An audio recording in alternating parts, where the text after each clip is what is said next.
ఇక తెలంగాణలో భారీ వర్షాలు కురవనున్నట్టు వాతావరణ శాఖ హెచ్చరించింది. ఉత్తర, తూర్పు, మధ్య తెలంగాణ జిల్లాలకు భారీ వర్ష సూచన చేసింది. పలు జిల్లాల్లో మధ్యాహ్నం నుంచి రాత్రి వరకు ఉరుములు, మెరుపులతో కూడిన వర్షాలు కురిసే అవకాశం ఉంది. హైదరాబాద్ నగరంలో పలు ప్రాంతాల్లో మధ్యాహ్నం నుంచి రాత్రి వరకు వర్షం పడే అవకాశం ఉండగా మరికొన్ని ప్రాంతాలు పూర్తిగా పొడిగా ఉండనున్నట్టు వాతావరణ శాఖ తెలిపింది.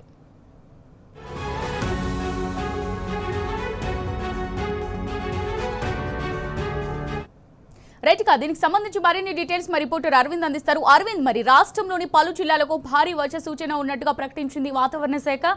ఈదురుగాలులు వీచే ప్రమాదం ఉందని కూడా చెప్పింది. మరి దీనికి సంబంధించి పూర్తి డీటెయిల్స్ ఏ విధంగా ఉన్నాయి అరవింద్? రైట్ అమలు ఏదైతే చూసుకుంటే తెలంగాణ రాష్ట్ర వ్యాప్తంగా కూడా ఇప్పటికే నైరుతి ఋతుపవనాలు కూడా పూర్తిగా విస్తరించాయన్నట్టు కూడా వాతావరణ అధికారులు ప్రధానంగా స్పష్టం చేశారు. రేపు నార్మల్ గా అన్ని జిల్లాలకు కూడా వర్ష సూచన ఎక్కువగా ఉండే అవకాశాలు కూడా ఉన్నదంటూ కూడా వాతావరణ అధికారులు తెలియజేశారు. ప్రధానంగా ఈ రోజు నిన్న కొన్ని జిల్లాలకు మాత్రం రెడ్ అలర్ట్ జారీ చేశారు. ఆ రెడ్ అలర్ట్ కారణంగా కూడా నిన్న అకాలంగా భారీ వర్షాలు కురిశాయి. చాలా చోట్ల వరకు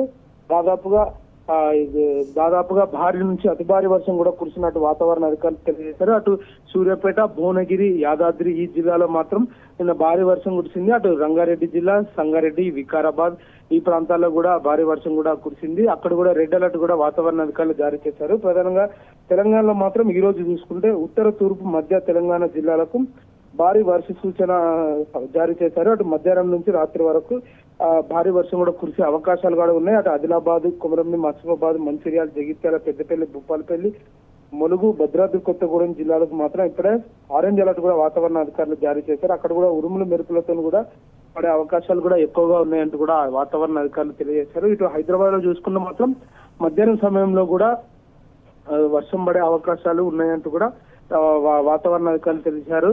అటు రాష్ట్రంలో కూడా హైదరాబాద్ లో మేఘ ఉరుత వాతావరణం ఉంటుంది. ప్రజలందరూ అప్రమత్తంగా ఉండాలి. దాదాపుగా ఈదురుగాలులు, ఎక్కువ పిడుగుపాట్లు కూడా ఉండే అవకాశాలు ఉంటాయి. దాదాపు గంటకు 40 నుంచి 50 కిలోమీటర్ల వేగంతో ఈదురుగాలులు వీచే అవకాశం ఉన్నాయంటూ కూడా వాతావరణ అధికారులు హెచ్చరికలు జారీ చేశారు. ప్రజలందరూ దీన్ని దృష్టిలో పెట్టుకుని అప్రమత్తంగా ఉండాలి. లోతట్టు ప్రాంతాల్లో కూడా చెట్ల కింద, కరెంటు వైర్ల కింద కూడా ఉండొద్దంటూ కూడా వాతావరణ అధికారులు ఇప్పటికే హెచ్చరికలు జారీ చేశారు. ఈ ప్రజలందరూ దృష్టిలో పెట్టుకుని రాగల 3 రోజుల పాటు కూడా భారీ వర్షం ఉండే అవకాశాలు కూడా ఎక్కువగా ఉన్నాయంటుంది వాతావరణ శాఖ.